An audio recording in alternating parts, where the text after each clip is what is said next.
రసజ్ఞులైన సాహితీ మిత్రులందరికీ ద్విభాష్యం రాజేశ్వరరావు నమస్కారం. జనులు తమ తమ భాషలయందు సంపూర్ణ జ్ఞానము సంపాదించుకొనుట అత్యావశ్యకము. ఆ జ్ఞానము ఆయా భాషా గ్రంథములను తలస్పర్శముగా చదువుక కాని కలుగనేరదు. అట్లు చదివి పదార్థ పరిజ్ఞానము పడయుటకు ముఖ్య సాధనములు నిఘంటువులు. ఆ నిఘంటువులు ఈ దేశ భాషలయందు ఇంగ్లీష్ నందువలే వచన రూపమున కాక సంస్కృతమునందువలే పద్యరూపముగా ఉన్నవి. అట్లుండుట చేత విద్యార్థులకు సుబోధకంబులు కావు. ఆ హేతువును బట్టి ముందు సంస్కృతమునందు పద్యరూపముగా ఉండిన నిఘంటువులన్నీయు ఇప్పుడు ఆకారాదిక్రమమున వచన రూపముగా మార్చి విద్యార్థుల సహాయార్థము వారి ఉపయోగమునకు చాలునంతటిగా ఉండుటట్లు చిన్నదిగా ఆకారాది నిఘంటువునొకటి వ్రాసి శీఘ్రకాలముననే పూర్తి చేసదనగాక అని మిక్కిలి పూనికతో దీనిని వ్రాయనుద్యమించితిని అంటూ తాను తెలుగు భాషకు సమర్పించిన అపూర్వ కానుక శబ్దరత్నాకరమ నిఘంటువు పీఠికలో స్పష్టంగా పేర్కొన్న మహాపండితుడు శ్రీ బహుజనపల్లి సీతారామాచార్యులు గారు. శ్రీ ఆచార్యులు గారు ద్రవిడ దేశ వైష్ణవులు. నాగపట్నంలో 1827 జనవరిలో వీరు జన్మించారు.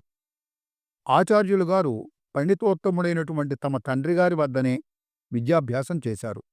చిన్నతనంలోనే ఆయనకు కవిత్వం అబ్బింది. నాగపట్నంలో కొలువై ఉన్న సౌందర్యరాజస్వామిపై శబ్దాలంకార భరితమైన ఒక శతకం రచించారు. ఇది చాలా మాధురీభరితంగా ఉంటుంది. హరసూల నామ శరద శరదాసి గాత్ర భక్తజనహిత సరద వరదామ రుచిరా సురదామ రక్షాస్య మహిత సురాజ సుందరరాజా వంటి పద్యాలతో ఎంతో అందంగా పొందికగా ఉండే ఈ శతకం రాసే నాటికి ఆచార్యుల వారి వయస్సు 22 సంవత్సరాలు. తర్వాత వారు నాగపట్నం నుండి చెన్నపట్నం చేరుకున్నారు. అప్పటికి పరవస్తు చెన్నైసూరి గారు మద్రాసు రాజధాని కళాశాలలో ప్రధాన పండితుడు. పురాణం హయగ్రీవ శాస్త్రి గారు రెండవ పండితుడు. వీరిద్దరి సహచర్యం సీతారామాచార్యులు గారికి విద్యా సంగ్రహణమునకు ఎంతో ఉపకరించింది. ఈ సమయంలోనే శబ్దరత్నాకర నిఘంటువు రచన చేయాలనే ఆలోచన ఆచార్యుల వారి మనసులోకి వచ్చింది. అప్పటికే పరవస్తు చెన్నైసూరి గారు అహోరాత్రాలు అదే పనిగా నిఘంటువు రాయడం కోసం విషయ సంగ్రహణ చేస్తున్నారు. అయితే ఆయన తలపెట్టిన పని పూర్తి కాకుండానే 1862లో చెన్నైసూరి గారు చనిపోయారు. సూరిగారు తత్సమ పదాలకు అర్థాలు వ్రాయాలని అప్పటికి తలపెట్టలేదు.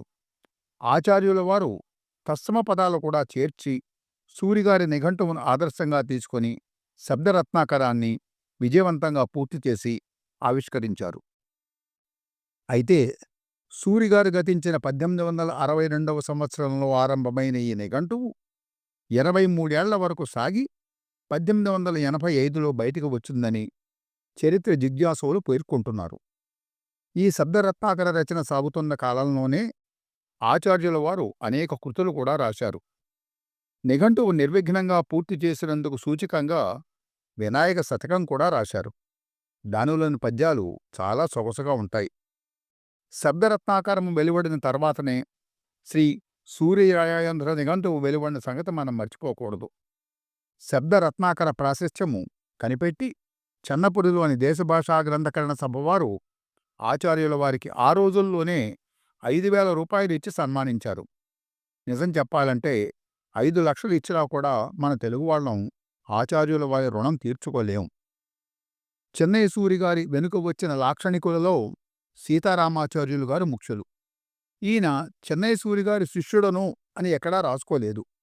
కాని శిష్యుడైనట్లుగా జనశ్రుతి ఉంది. సీతారామాచార్యుల వారు ఒకచోట పరవస్తు చెన్నైసూరి గారికి ఆంధ్రమునందున తదుపయుక్త సంస్కృత ప్రాకృతముయందున తలస్పర్శయగు పరిజ్ఞానం కలదని వారు చేసిన లక్ష్యలక్షణ గ్రంథమునే నిరూపించుచున్నవి. మేము వారితో చిరకాలము సావాసం చేసి ఉండుట వారి పాండిత్యము మాకు అనుభవసిద్ధము అని మాత్రం రాసుకున్నారు. ఆచార్యుల వారు చెన్నపురిలోని పాఠశాల యందు 1864లో తెలుగు పండితులుగా ఉద్యోగంలో చేరి ప్రథమ పండితులుగా కొనసాగారు. సౌందర్య రాజస్వామి శతకము, వైకృత దీపిక, పదార్థ నామకోశము, బాలచంద్రోదయము, అలగు కౌముది, నీతిమాల, సతీధర్మ సంగ్రహము, ప్రసన్న పారిజాతము, ఆంధ్రశబ్ద మంజరి, ఉపాధ్యాయ బోధిని, త్రిలింగ లక్షణ శేషము, ప్రౌఢ వ్యాకరణము మొదలైన ఎన్నో గ్రంథాలు రచించి తెలుగు భాషను సుసంపన్నం చేసిన శ్రీ సీతారామాచార్యుల వారు 1891 మార్చి 20వ తేదీన స్వర్గస్థులయ్యారు. ఈవేళటికి ఒక అద్భుతమైన భాషాకర దీపిగా దారి చూపుతున్న ఆదర్శ నిఘంటువు శబ్దరత్నాకరాన్ని అందించిన శ్రీ బహుజనపల్లి సీతారామాచార్యుల వారికి మన తెలుగువారందరం నీరాజనాలర్పిద్దాం. సెలవు. నమస్కారం.